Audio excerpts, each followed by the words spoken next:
Nakikita na yung magandang outcome ng pagiging elite point guard nitong si Luka para dito sa sentro na si Jackson Hayes. At napansin ng lahat yung bagong sistema ng Lakers na tumatakbo para sa opensa nila sa ilalim. Si Luka yung nakikita dito kung paano nito ginagamit ngayon yung pagiging sentro ni Jackson Hayes sa nangyaring laban nila kontra sa Suns. Isa na rin kasi talaga to sa inaasahan ng marami since nang mapunta itong si Luka sa Lakers, na pwedeng gawin ni Luka kay Jackson Hayes yung mga play and mga pick and roll pass niya na ginagawa nun sa former teammate niya sa Dallas na si Dereck Lively, na mismo ngayon lumalabas na yung magandang kombinasyon nitong si Luka para dito kay Jackson Hayes. Pero kahit naman sa mga nagdaang games nitong si Luka sa Lakers, napansin na ng marami na nabibigyan niya naman ng mabigat na pasa itong si Hayes sa ilalim, na mas nai-improve pa nga ngayon nitong si Hayes at mas kailangan na nga lang raw nito na ma-finish ng mas maganda yung assist na binibigay sa kanya nitong si Luka pagdating sa ilalim.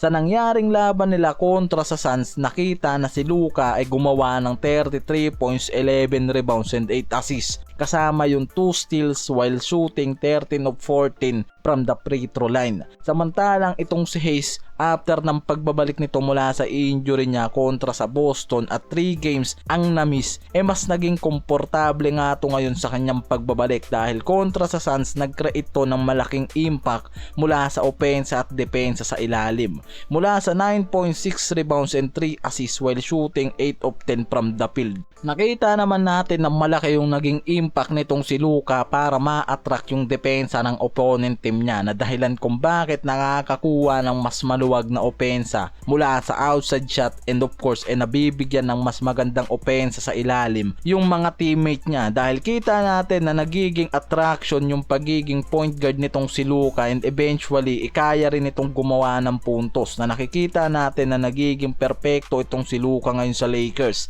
lalo na yung pagiging point guard nito. Mas malaki kasi talaga yung naging impact nitong si Luka sa pagiging playmaker niya, lalo na mas nagiging efficient para dito sa mga forward at center ng Lakers, and kita naman natin na unti-unti nang lumalabas yung magandang outcome nitong si Luka, lalo na yung pagiging playmaker at lawak ng vision nito pagdating sa pagiging point guard, at syempre yung leadership nito habang wala si LBJ, na mas nagiging solid ngayon ang opensa ng Lakers dahil nga raw dito kay Luka at effective para dito sa batang sentro na si Jackson Hayes. Nakikita kasi ng mga analyst na mas nagiging klaro ngayon yung laro ng sentro na to at mas nagagamit nito yung versatile as a front court at mas nabus pa ngayon dahil nga dito kay Luka. Dahil kitang kita naman na pinagagana nga raw talaga nitong si Luka si Hayes sa ilalim, tulad ng ginagawa nitong pagbus noon sa versatile ng former teammate niya na si Dereck Lively noon sa Dallas Mavericks.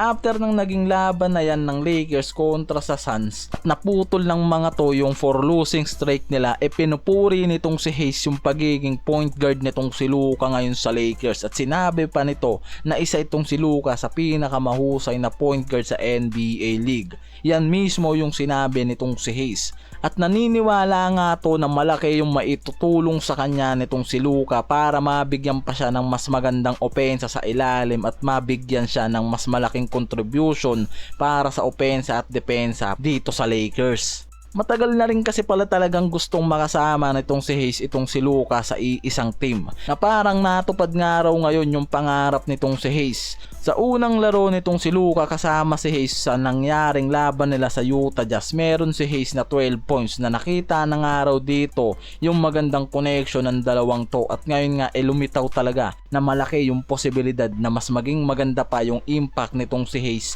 para dito sa Lakers sa tulong ni Luka, at mas lumiliwanag pa ngayon na pwedeng magbigay ng malaking contribution itong si Hayes sa ilalim kung magiging fit palalo yung pagiging point guard ni Luka sa kanya. Itong si Hayes kasi ngayon yung pinaka main center ng Lakers na inaasahan nila mula sa opensa at depensa din. Kaya mas magiging malaking bagay itong si Luka dito kay Hayes para maboost yung pagiging sentro.